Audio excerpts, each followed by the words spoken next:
This is TWiT.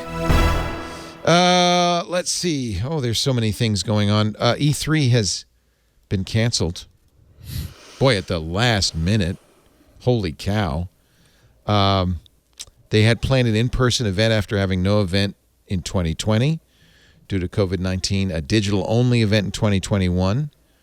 For some reason, the ESA has confirmed they're going to cancel for 2022.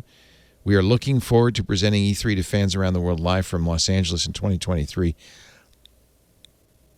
I got to say, this may not be just COVID. Yeah. No, this doesn't make sense at all. I think it might be over for E3. What do you think? I think E3 is dead. For them to cancel the slate, especially because GDC just took place, in person. The Game Developers Conference, and that was fine. And that was okay. That was in Moscone. South by Southwest has gone on. Like, things are happening, and I could understand. Even CES in January. Exactly. Although obviously that was much reduced. Much reduced because of the Omicron outbreak. Really changed the tenor on that. But for them to be canceling it in April and in what it was supposed to be in June, right? That's usually when it is. Yeah.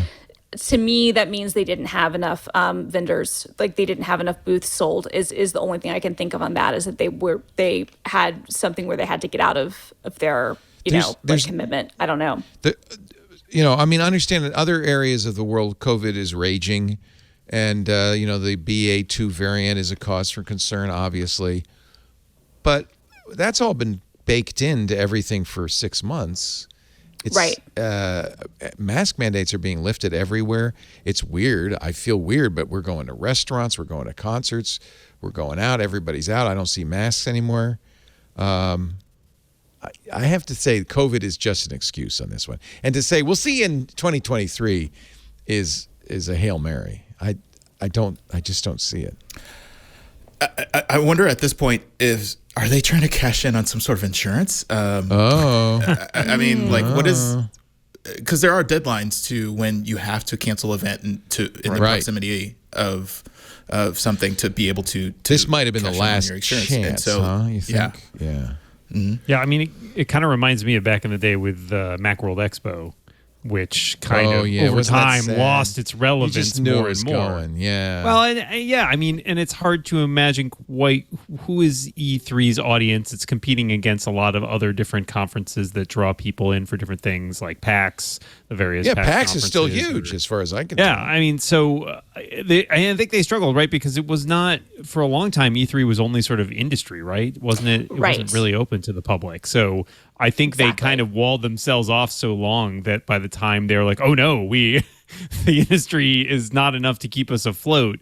We need to open this up in order to stay viable. It was kind of too late, and a lot of other conferences have sort of eaten their lunch. I'm looking at numbers from the IGN E3 wiki, and attendance had been going up. 2014 it was almost 50,000. 2019 it was 66,000. There was no 2020, and obviously 2021 was canceled as well.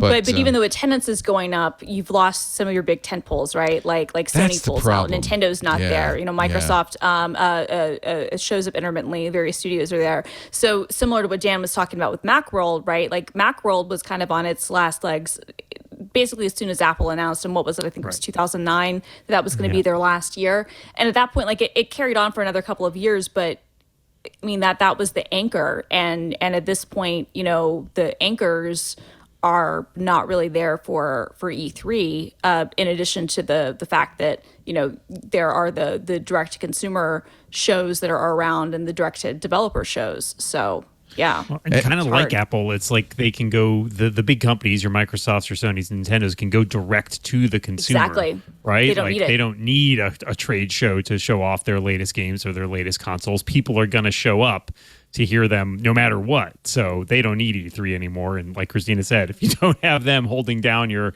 tent poles, then your tent's blown away. Yeah. And it's not like gaming is not on a tear. I mean, Elden Ring, easily, one of the best-selling games of all time, I would suspect by now. Certainly very, very positive response to that. You can finally get an Xbox Series X. Both Microsoft and Walmart finally have them in stock. It took me a while, Christina. I finally got a Series X. Yay! Yeah, it's a good system with Game Pass and xCloud, especially. Yeah. The Series S actually is a really good one if people just want to stream stuff. I've been. It's been recommending that easy to get people. the Series S, but I wanted all the power. Oh, I'm with you. That's just been my recommendation to people who might be like, well, I think I'm primarily a PlayStation person, but I might want to get into Game Pass. And I'm like, Series S is not much more than an Apple TV and a lot more powerful. Good price. And does more. Yep.